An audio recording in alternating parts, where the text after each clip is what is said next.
therapist, communicating your child's needs and creating symptom management plan with Marissa Sangers, including a live school toolkit demonstration, a moderated Q&A with our presenters, upcoming education sessions and ways to stay connected with Cassie and friends, and of course, our tablet giveaway.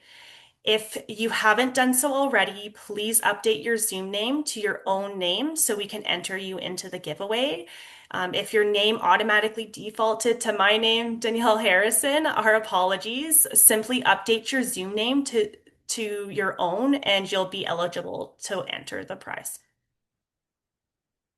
And with that, I'm pleased to hand things over to Tessa Woodford, occupational therapist, who will be sharing practical classroom and ergonomic strategies with us. Over to you, Tessa.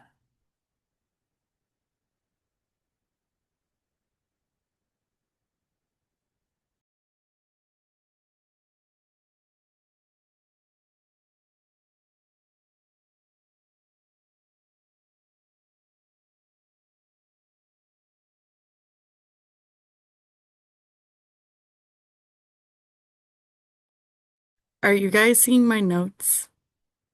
Yes. Okay, just a second. I Not your gave away notes, the Oh, full not Tessa, your set. just notes, your your presentation. Oh, presentation. the presentation. Are you seeing my presentation and only my presentation? Yes. Okay, so you can't see my presenter view. No. Okay, great. Thank you, everyone.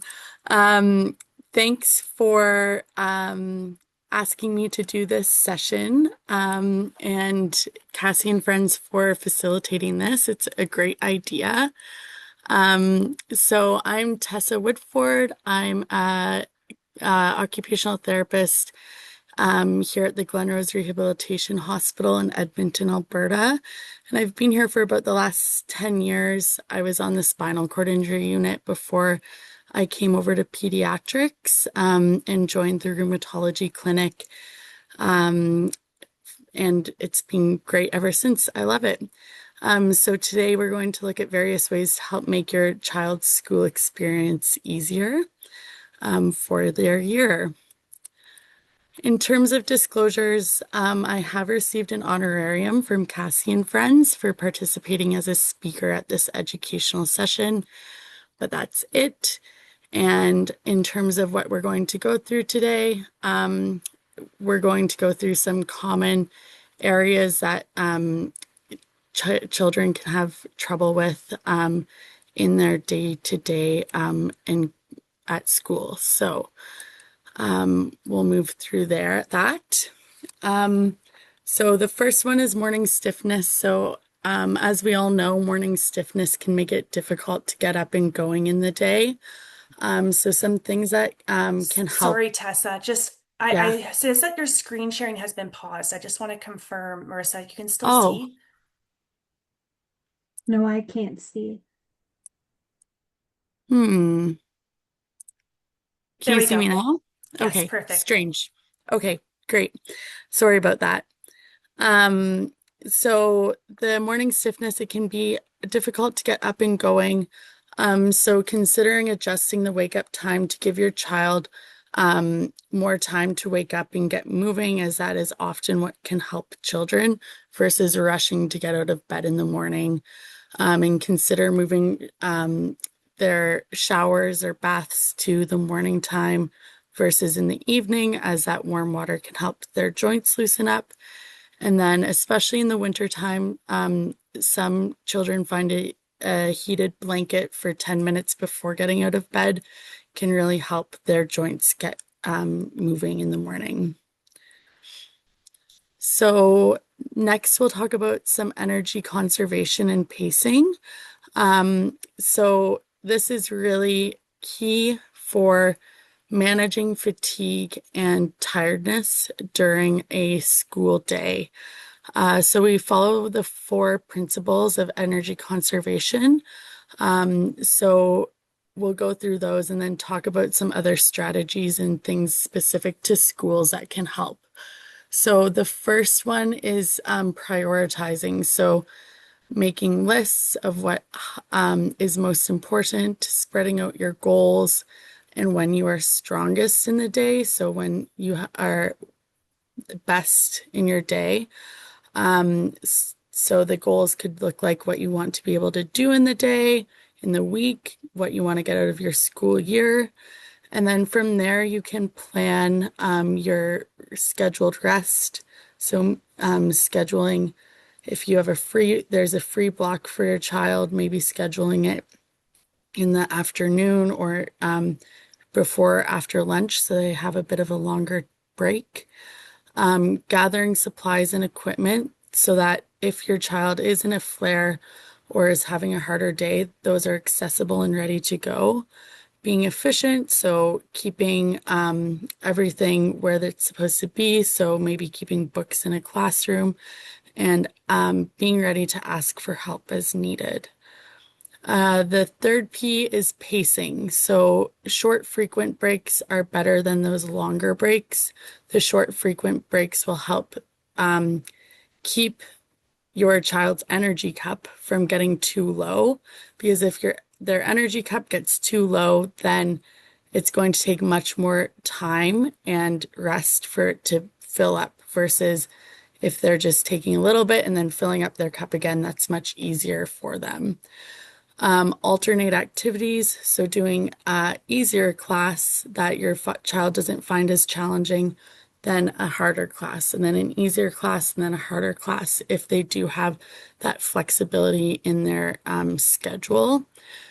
And then pacing themselves and slow and steady wins the race. So taking time and not rushing through the day can help with that energy conservation.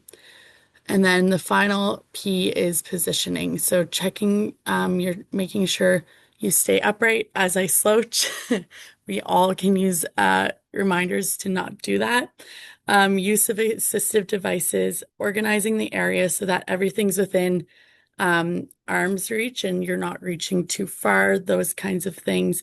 And then adjusting and switching your positions can all help.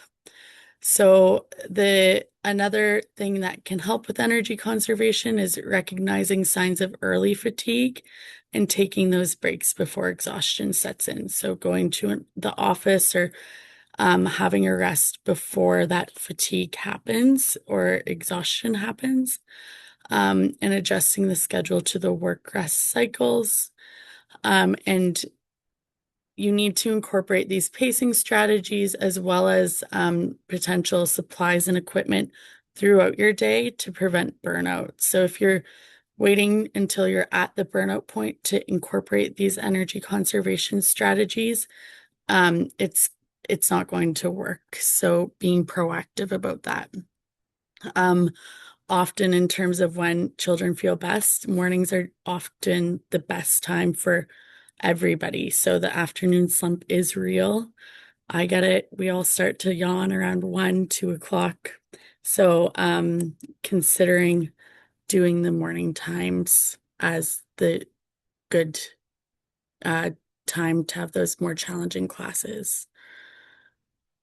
So for supportive seating, that I mentioned in the previous slide, you want your child to be sitting at 90 degrees in the hips, 90 degrees in the knees, and 90 degrees at the feet. And I wouldn't recommend a wheelie chair because you can fidget and that can cause more energy to be used if your child's always rolling around on it. If that's what they need to focus though too, then that's fine. Making sure their feet can touch the floor can really help with energy conservation.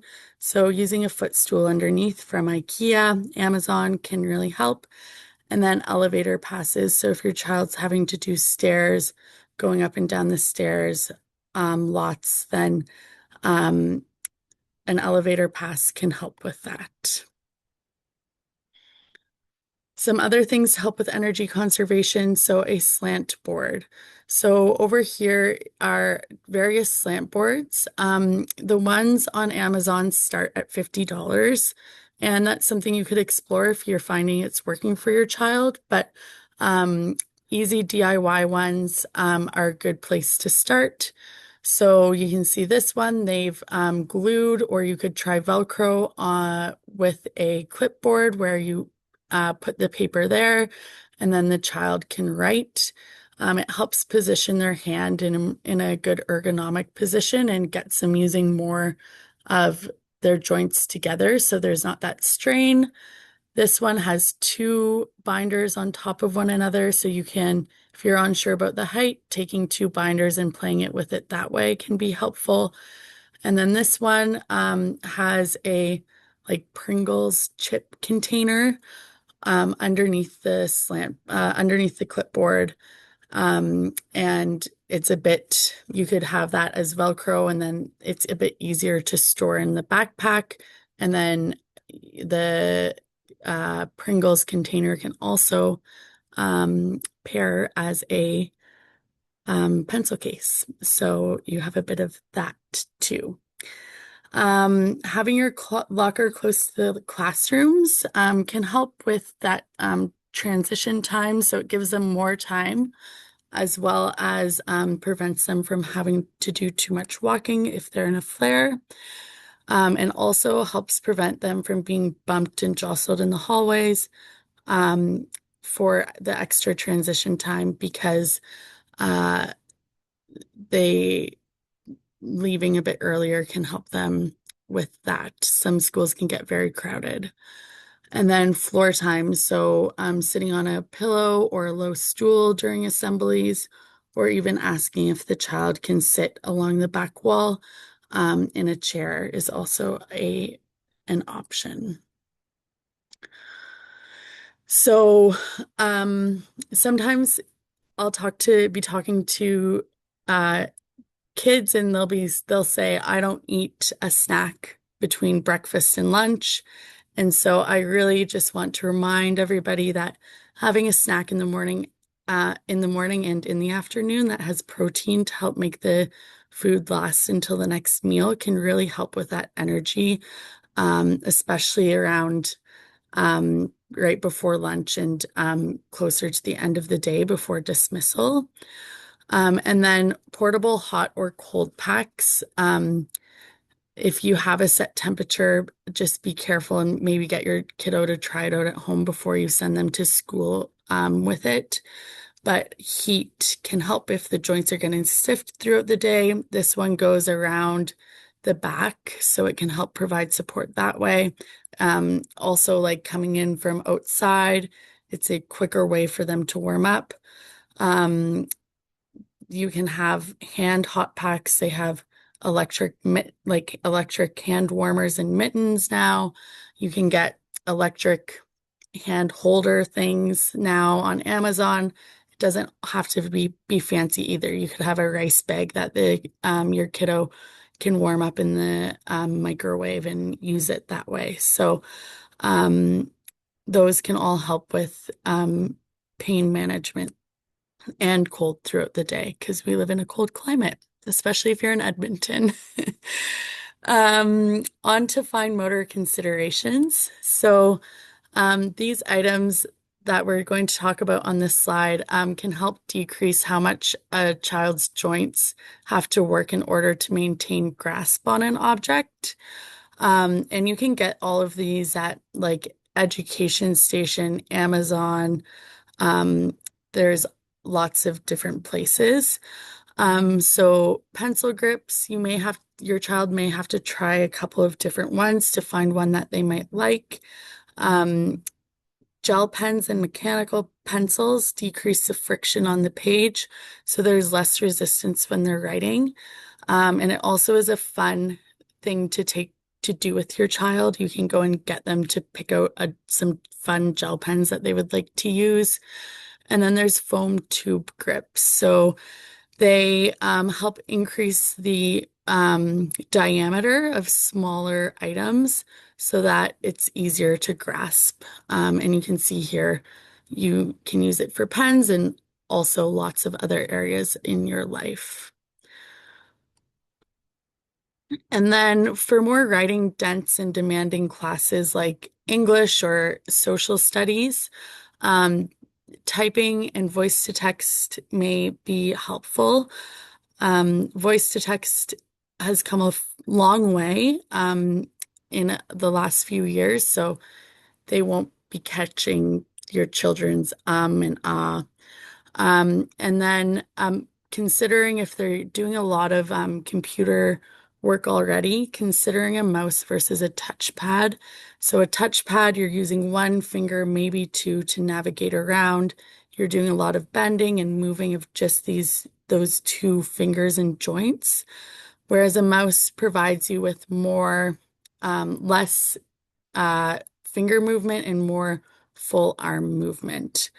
Down here is the most ergonomic mouse that you can get. It's on the side and it helps keep your hand in a neutral position.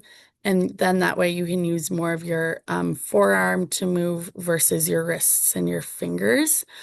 If you do look at getting one of these for your child, you want to make sure that mouse fits to the size of their hand. But that is the gold standard for mouse use. And then advanced access to notes can be helpful. Printed notes, getting extra time for tests, especially if it's something that they have to handwrite. And then try to schedule the hardest classes during the best part of the day. And this is a point for the whole presentation. So advocating for technology or an adaptation when your student before an active flare is happening. So it's better to have the recommendations on your child's file so that it's easier to implement if their rheumatoid arthritis is impacting their academic performance or causing stress to your child about keeping up in class.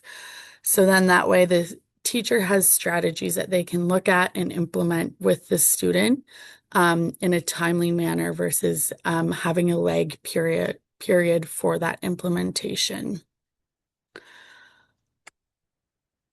And then backpacks are something that can get overlooked. It is all children use backpacks and they use them every day, all day. Especially in junior high and high school when you're going to and from classes. So making sure the backpack fits correctly is very important. So of course, a strap only on one shoulder, that's going to increase the load on that shoulder. So encouraging padded straps on both shoulders that are wide and fit to your child's chest width is important. Here you can see this load is too heavy. This child is slouching over, trying to compensate for that heavier load. So they recommend no heavier than 10 to 15% of your body weight in your backpack. So to help decrease that amount that you have in your backpack, having books in class and at home, or having online books at home, making sure maybe if your child has a friend that lives nearby and has the same classes, maybe they grab one of their books if having two in separate places isn't possible. And when your child is wearing the backpack, you want to make sure the backpack is snug to the body, that it rests just above the waist here, so by about 2 inches, and is not sagging toward the buttocks. So you don't want these straps that go around under the armpit to be too loose. I am guilty of that as a teenager, I will admit. But it is important to have them nice and cinched up.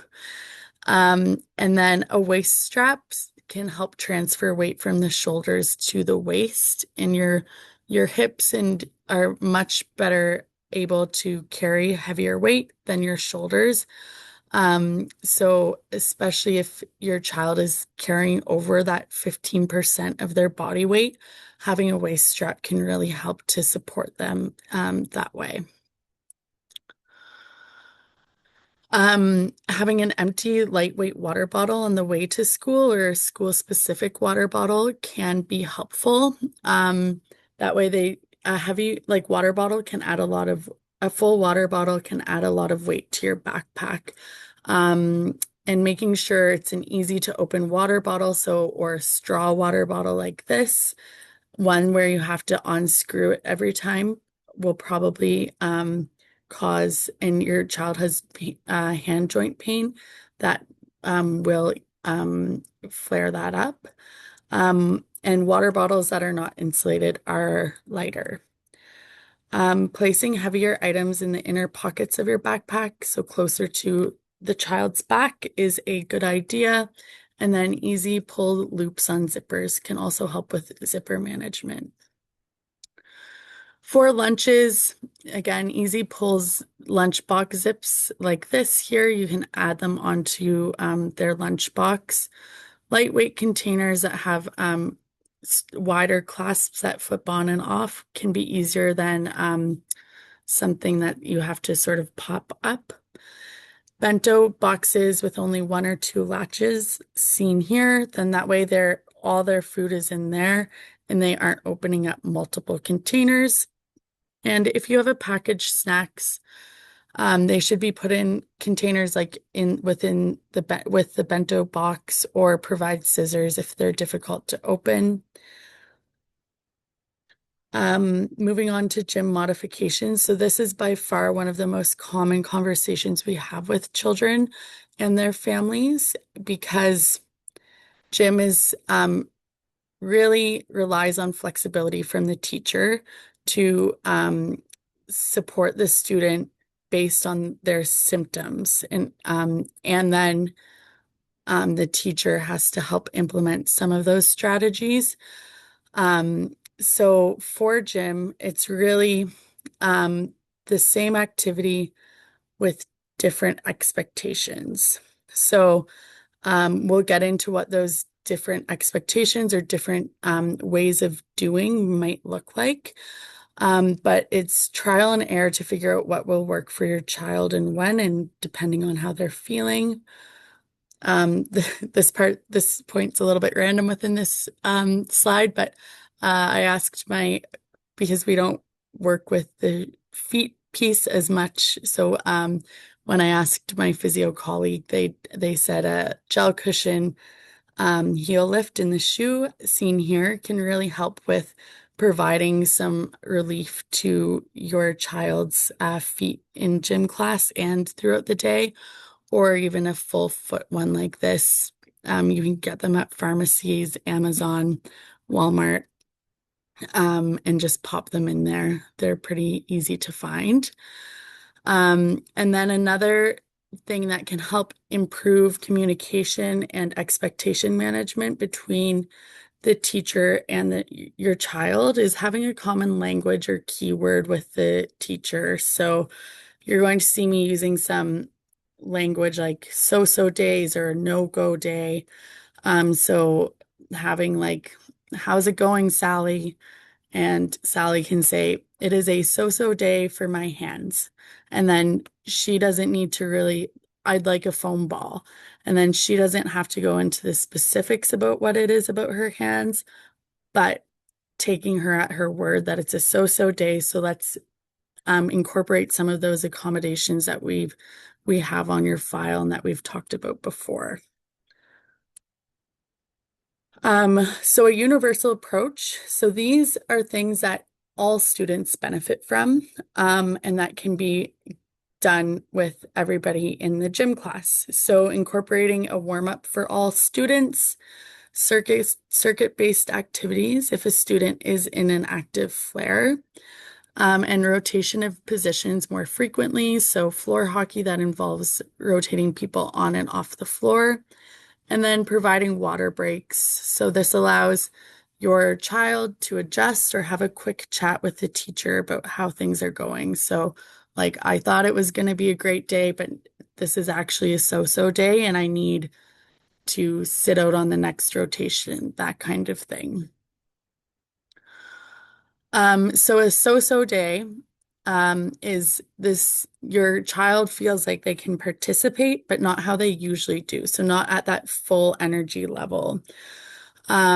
So some things that can be adapted are participating in a position that is less physically demanding, have access to a lighter ball, such as a foam ball or gym equipment. Allow a bounce before catching or hitting the ball. So something like handball or volleyball where you can't let it bounce. Allowing that one bounce for that student can help them engage. Allow a two-handed catch or dribble. So for a sport like basketball, and decrease the throwing distance. And also providing like for say badminton, maybe they play pickleball instead, that kind of thing. Still a net sport, but just a different, slower game. Um, and then closed chain exercises. So um, wall push-ups versus floor push-ups versus burpees. So a wall push-up is going to have the least amount of load on the joints, put the least amount of stress on the joints, versus a floor push-up has a bit more of load bearing on the joints, but not as much as a burpee, as a burpee is dynamic and lots of force with the jump going through your joints. There can be a creation of no contact zones during play. Permit self-pacing from the student. So this is where the gym teacher trusts the student to accommodate and adapt as they need. And then reduce the distance or number of repetitions for your child, having a lower scoring target. And then considering inside active versus outdoor activities. So avoiding those extremely cold or extremely hot days. Um, Maybe going outside and doing activities in those is not a good idea. Maybe staying inside to do a walk around is a better idea. And then on no-go days, so days when your child is in a very active flare and it's really tricky for them, they can still keep score and time. They can referee, they can be an activity demonstrator, equipment manager, student coach, or fitness station leader. Now, what if my child has overdone it? How will I know? So, I do want to preface this, and maybe this should have gone at the start of the gym piece, but movement is encouraged and important for all children, including children with arthritis. And so, movement when in an active flare is still encouraged. When your child has very swollen joints, steering away from high impact repetitive activities is recommended. Um, but them still engaging in throwing the ball back after it goes offside or something be is reasonable. However, with that said, listening to your child's body before, during, and after the activity is important. So, like I said, if they're saying this is too much during the activity, you bring it down. Pain may not always be reported if your child has overdone it, but the following signs of overdoing it are increased joint swelling after physical exercise, pain lasting into the next day, limping after activity, avoidance of physical activity, consistent struggle to keep up despite modifications, and significant fatigue affecting school participation afterwards. And so that's where you look at what activities your child is doing and what do you need to scale back with. So it's a fine balance of figuring out where that line is of movement, but not overdoing it. And that will look different for every child as well. So Danielle had asked me to put together a letter from an OT that has some suggestions And uh, it's really hard because no one size fits all. What's on one child's list might not be on another's. And access varies depending on the location, the school board, and clinic. We do support children in our clinic with a school letter and helping them advocate for themselves. Um, and where um, it is really helpful is communicating and educating teachers in schools. So, advocating for your child, making sure there's the appropriate information on their file before a flare happens, and then providing that education of rheumatoid arthritis is an invisible illness for the most part that cannot be seen. And so that communication and expectation management and education of teachers to believe your child, to believe that your child has these symptoms and needs these accommodations and support, will help your child go far. And this was before I got the honorarium, but the Cassie and Friends website were always talking to families about going there. There's some really great resources for advocacy and tips and tricks that can help you navigate all of this in school. So, and more. So, we also love Cassie's Cupboard. So, we're big Cassie and friends fans over here. And that is it. I hope I stayed within my time. Thank you guys so much. I hope this is helpful. And yeah, I look forward to our discussion later.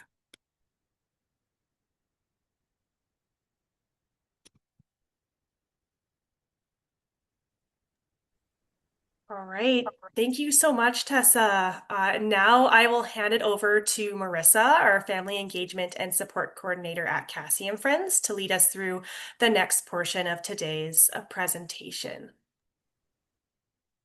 All right. Can you guys hear me? Awesome. Okay, well, thank you so much, Tessa. And I just want to build on what Tessa shared, but I also want to bring a bit of my own perspective to why this is so important to me.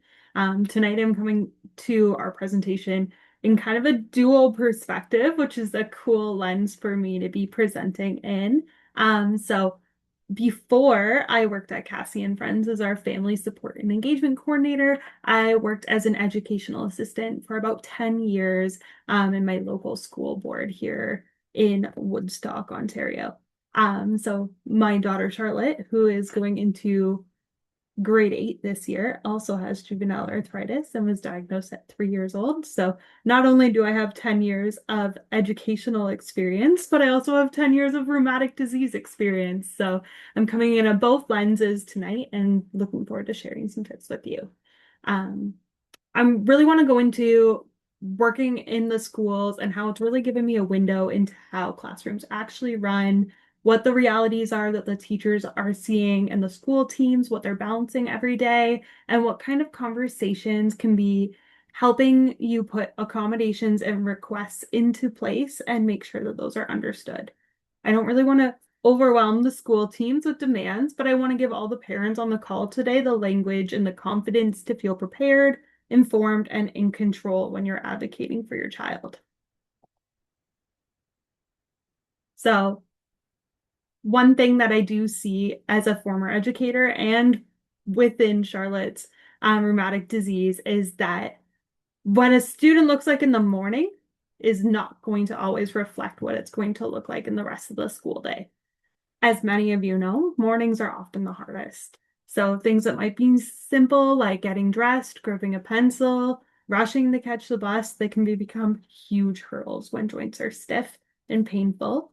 That's something I always really want teachers to understand. I don't want them to be questioning why a student seems to be really struggling at 9 a.m. And then when it comes to recess or lunchtime, those fun things, they're running around and seeming like everything is good. That change in mobility, it's a real part of living with a rheumatic disease. So it's not just an exaggeration or inconsistency or a reflection of how hard they're trying between different subjects. As you can see with my little plan A, plan B real life graphics, symptoms don't follow a straight line. A great day at recess could mean that a child suddenly they're not feeling better, but they're seeing some significant improve. And then a flare can always happen without warning. When teachers understand this pattern and they lead with flexibility, it can make such a big difference. It gives the kids the understanding and grace to participate and succeed, because even when the pain isn't visible, it's still very real for our kids. So something, and Tessa talked about it a little bit too, and I was like smiling, but you couldn't see me off camera, is that I like to think of this as like the seatbelt approach. So if you were gonna go in a car, you don't wait until you're in a car accident to put your seatbelt on. You put it on before you start driving. So the same idea that applies to the school accommodations. Putting in sports early, it isn't about expecting something to go wrong or being needy. It's about being prepared so that if a flare or a difficult day happens, no one has to really scramble to figure out what to do. That's something I saw when I was in the education system of if there's a supply in or anything like that, there's already notes and things about what to expect here for your child. When the accommodations are established ahead of time, it takes a huge weight off of everybody, the student, the family, the school team. Everybody knows what the plan is, knows what the supports are available, and then how everyone can respond quickly when they're needed. And then on those good days, the accommodations, they can sit quietly in the background. They might not even be needed at all. But when symptoms show up, that seatbelt's already on. So you're a student, they can go and access the supports that they need right away without having to explain, advocate, or wait for a new plan to be put in place. So one of the things I found super helpful is symptom planning. It really takes some of the guesswork out of the school day by outlining what a student needs when symptoms or medication side effects like nausea, fatigue, brain fog show up. In a moment, we'll show you a live demo of our school toolkit, which includes a symptom management plan, sorry. I'll show everybody how easy it is to just map out those non-medical supports in a way that's really practical and easy for the school team to follow. The goal is to give the teachers and support staff simple and actionable strategies so that they can use them right away. That might be heating an ice pad or heating a heating pad or grabbing an ice pack like Tessa was talking about, or just a quick 5-minute movement break or rest break in the hallway, having snacks and water readily available if there's nausea on those like days after methotrexate or something like that. Another example is so my daughter has access to Tylenol at school. When she was in kindergarten, wasn't that she could just go get Tylenol out of her backpack. That's not something that's good to be having in place. But she would go to the office and let them know she was in pain and needing some additional supports. They would give me a call just to confirm that she hadn't had Tylenol in the last couple hours because she might not remember what that looks like and be able to communicate to the school like, yes, I had Tylenol before breakfast. But then having those options, it really helped reduce all those requests. Now that she's a teenager, she can self-administer it, but she still has it stored in the school office, so I know where it is. And then, of course, medication policies, they vary from school to school in different jurisdictions. So making sure that we have these conversations, filling out some of these forms, like what we have, the school toolkit and the school letter that I'm going to show you. If you send those off, especially next week, that's why we host this webinar in August when we do, because the teachers and the office staff, they are actually in the schools next week starting to prepare across the country. And then you're able to send in this information so that you can have all of that prepared for the families in that sense. When you have these clear protocols, it takes all the stress and guesswork out for those moments for the educators. Everyone knows what to try first, and whether that's like a quick self-care strategy or those breaks, or just making sure that the symptoms are enough that we know maybe we need to call a parent or a guardian. Ultimately, everybody wants the same things. We want the kids to be at school, we want them to be able to participate, have fun, and feel like those supports are there whenever possible. And then, probably most importantly, a clear plan that empowers everybody, students, parents, teachers, everyone, to make sure that the kids have access to advocate for what they need and they don't have to go and explain their entire medical history and I have a rheumatic disease every single time that they need a support in the classroom. So, next slide. Oh, perfect. So, yeah, one of the simplest things that everybody could do is just starting a day one kind of comfort kit. So the idea would be all these are the like immediate tools that will really help your kiddo out on the first day and then be able to have them accessible anytime that they need. So for Charlotte, that would be something like a wrist brace in her backpack. We have a topical pain cream that she uses for the most part. She's got an instant ice pack, so one of the ones that you can like quickly break, because then she can go and access it herself now in her locker rather than even having to ask the teacher. Her locker's also in the basement and the office is upstairs, so she does not like going up an extra set of stairs to ask for an ice pack. So this is something now that we've made sure is in her locker. And then with anxiety, especially coming up towards an infusion or her medications, having access to a fidget so that she has that. As I said before, she's also got Tylenol in the office.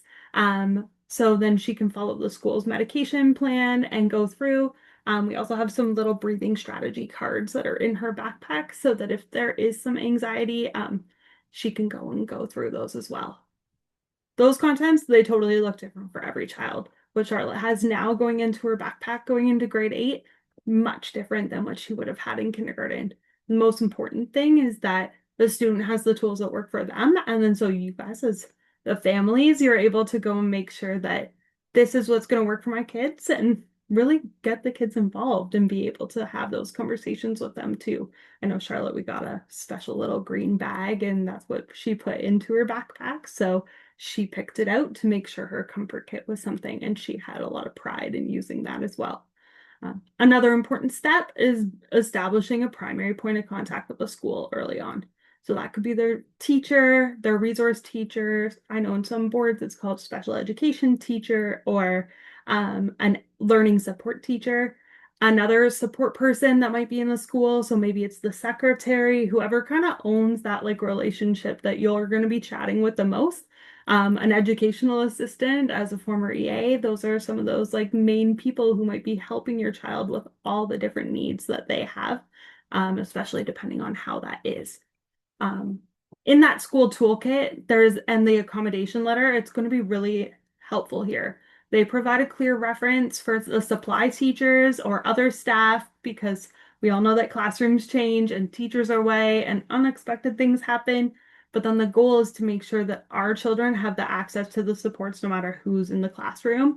And then the other teachers, I always would say, like, can you make sure that you attach this school toolkit or a school letter from Cassie and friends into your supply notes? Because as someone who has walked into a classroom as supply many times, being able to have all the information about the kids that you're trying to support is so essential. So putting those simple things in place, that's really helpful to set everybody up for success on the first day.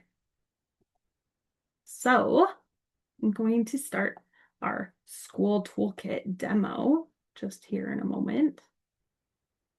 And then, so the school toolkit, it was shared via email prior to the session before, but you can also find a link in the chat. I saw Danielle shared it, or you can scan the QR code here on the screen right now. Danielle, are you able to share your screen to the school toolkit so I can show people, or should I or have you stop sharing and then go from? Feel free to go ahead and share your screen. Okay, perfect. Just give me one moment.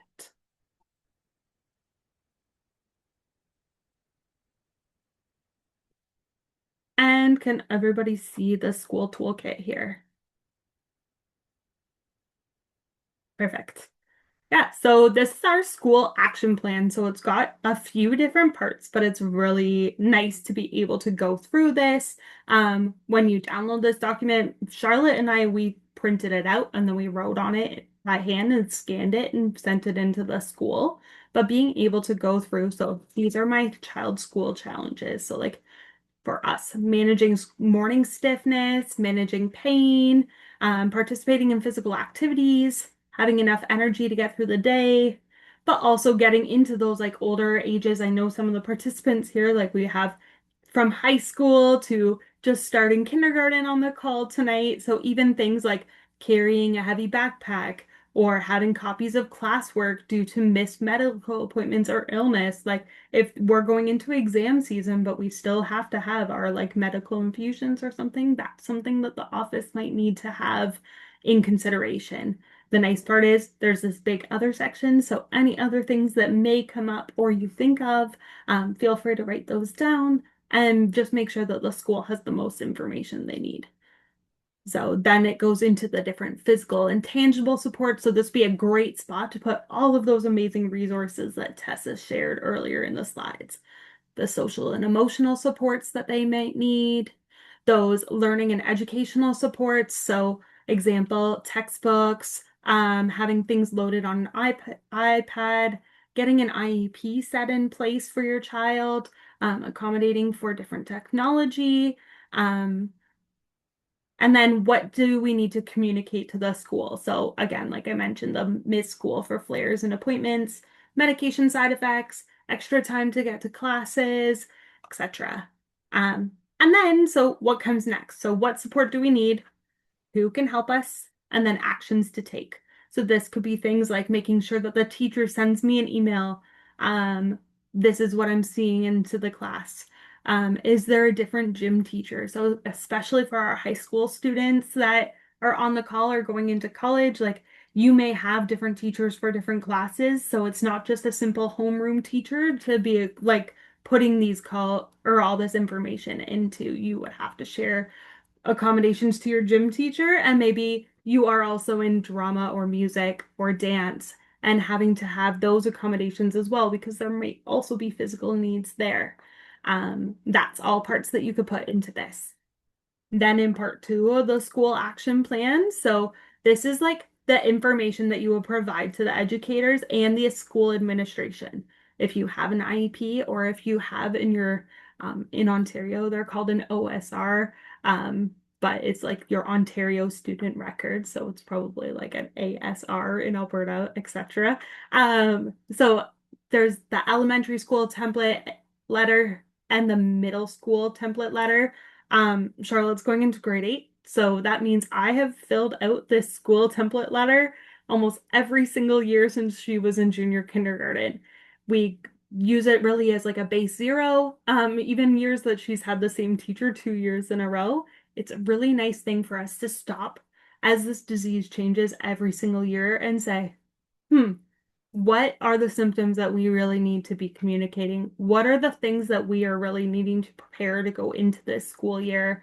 And how is this going to affect us in grade 8? We're going to be filling this out in the next couple days ourselves. So it's a great thing to be able to accommodate this, and it's got very age appropriate language between the elementary and then the middle and high school letters.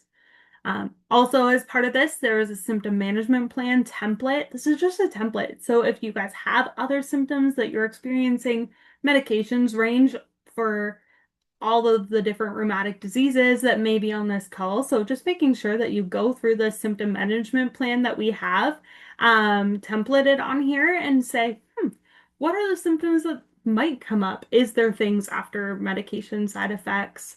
Is there flare? Like, what do we really see in a flare? How does that look for our family? And just making sure that the school knows all of those parts because they're with your kid for a large chunk of the day. And then making sure that everyone knows, and I know Danielle will probably come back into this as well, but if you have any questions, like please feel free to email us at that info@cassieandfriends.ca email. We've got lots of information in the school toolkit website, past webinars, past FAQs, and this is that example symptom management plan here at the bottom. So just like the little parts of like pain, they experience this, and these are the things that might help them. They might experience nausea, and this is the things that help them, especially our kids who are having different medications that have that. And then maybe they have fevers, especially our different, like the fever syndromes and autoinflammatory conditions that might be on the call. If those fevers are part of your child's symptom, I know even in daycare, um, your children cannot have a fever and they are supposed to get sent home. But if it is part of your rheumatic disease condition, that is something that we need to be communicating. So making sure that all the parties know that information and then having that contact information to keep those conversation lines open. I think that's the biggest thing that I found working as an educator was if the families are helpful or being able to talk to us, then we were always so happy to be able to support them in everything that they want because at the end of the day, we all want to help your kids. So, yeah, thank you so much. And I'll pass it back to Danielle. But I guess stay on because now it's Q&A time. Yes, thank you, Marissa. So now, like Marissa said, we'll move into Q&A period. As a reminder, please keep questions kind of general and avoid sharing personal information. And for individual medical concerns, please connect with your healthcare team. But please submit your questions via the Q&A function, and I will ask our lovely speakers to respond to your questions.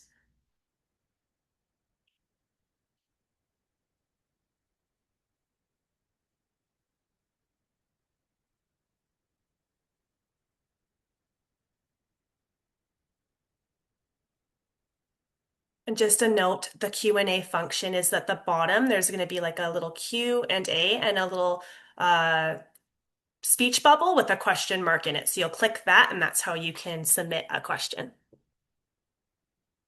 Well, as we're waiting, I know I have a question for Tessa from her presentation. So, I mean, I can always start with my own question as a parent. Tessa, I know you shared about the slant boards, and I think even before I was telling you that the slant boards, I think, has been one of Charlotte's favorite things that she had as an accommodation in school, especially getting into the like older grades and writing more. But right now she's torn between pencils of whether she should get a regular pencil or if you think a mechanical pencil is the better idea. We always recommend a mechanical pencil. It's easier, like you have a sharper point for longer, and it's not as much friction on the page. They don't have to get up and sharpen their pencils, those kinds of things. So I would recommend a mechanical. Yeah. Perfect. Thank And you. like 0.5 is good too, because then it's a smaller surface touching the page. Awesome. A question came in here. It's for both of you. Any tips to help um, the child, so not necessarily the parent, but the child advocate for themselves?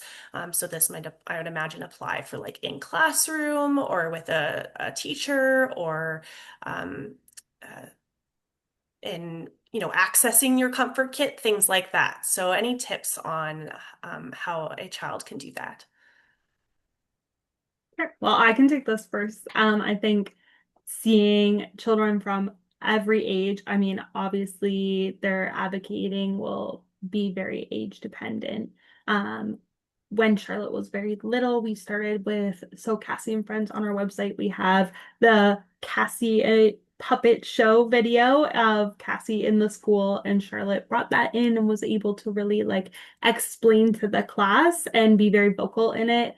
As she got older, she wasn't really wanting to draw as much attention to her rheumatic disease in the classroom.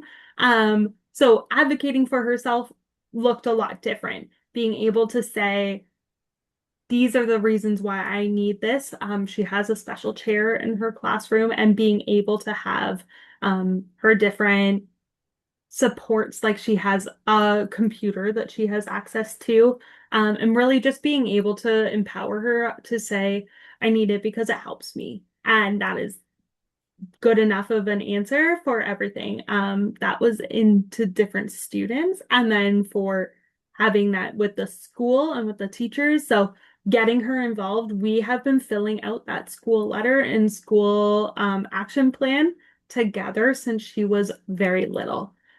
Then at that point that she knows this is what mom is asking for the school and really gives her that autonomy in the rheumatology appointments, in the conversations with the school to be a part of these are the things that I need for a support and why I need it. So that if someone asks her that or questions it at all, she knows exactly that same language because we've been modeling it the whole time.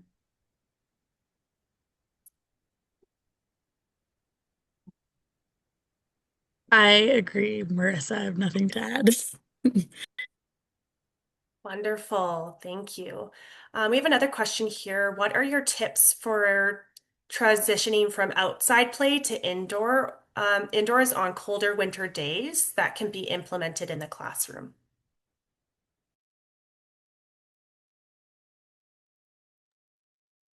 So, having access to the like hot paw hand warmers can be helpful. And trying to wear lots of layers when your child's outside, so then that way they stay warm outside versus getting cold and then coming inside and trying to warm up from there. Also, like having zipper pulls on their snowsuits can really help. Um, Sometimes if a child is really struggling with like say doing up their zipper, sometimes I recommend like just don't undo the zipper all the way and put it on like a hoodie or something. Like you don't need to undo that zipper all the way. Um, Maybe doing a one-piece snowsuit versus two-piece, and then uh, boots that are easy to get on and off, so not lace, but more um, the like I forget what they're called, but more the like pull with the elastic laces kind of thing. So I hope that makes sense and answers your questions. And then having like, yeah, a heat pack inside as well. Marissa, anything to add? Yeah, I think Tessa, you've hit so much of it. The only other thing, and just from working in the younger grades classrooms, for so many years, I think would just be making sure that, quite often in that classroom, there's a transition before the transition that the educators are planning for. So, if you're in those younger grades, it might be snack time beforehand, and maybe is that your child when you're looking for those accommodations that you have an extra 5 minutes before or an extra 5 minutes after that we know, okay, my child's going to be able to take a little bit longer to transition into everything, be able to go and say, you know what, it might take me a little bit longer, and that's no pressure. Being able to have those like supports put in, that would be the only other thing that I could think of. Thank you. So I'm just being mindful of the time, and we might be about 5 minutes over for those of you able to stay on. But I will, if there's any outstanding questions, please submit them to us via email. I'll be putting the email contact information into the chat here shortly. Um, and we're happy to try and answer your questions either up in the follow-up email relating to the webinar or in other uh, uh, in direct message to you. Okay, so whoops. There we go. So that brings us to the end of our Q&A. But before we wrap up, I just want to share a few ways that Cassie and friends can continue to support you. We have two upcoming virtual education sessions. So the first upcoming is on October 17th called Telling Your Story Workshop on Writing Effective Applications. During this workshop, we'll talk about practical tools for youth applying for scholarships, programs, jobs, internships, and volunteer opportunities. And then later this year, we're going to be offering a supporting mental health in childhood rheumatic disease education session, which will be an expert guided session on supporting the emotional well-being of youth and families. We'd love to have you join us, so please visit our Cassie and Friends event page to register.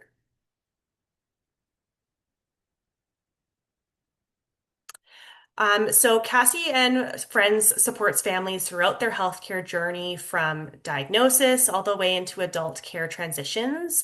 We offer family navigation, an online knowledge hub, youth and family programs, and free injection support kits. Our goal is to provide families with the information, tools, and supports that they need. There are four main ways to get involved with Cassie and Friends. You can join a run or walk, participate in research, host a school awareness event, or share your story. As you can see, we've added a list of our upcoming Team Cassie and Friends run walk events happening across the country this fall into the chat. And as we wrap up, I want to note a few quick next steps. So we'll be sending a follow-up email with resources to help you put today's information into practice. We'd also appreciate your feedback. A short anonymous survey will be included in that follow-up email, or you can complete it now using the link in the chat. Your feedback helps us improve our programs and better support families. And finally, we'll be announcing our giveaway winner. That lucky winner will be contacted by email, so please keep an eye on your inbox.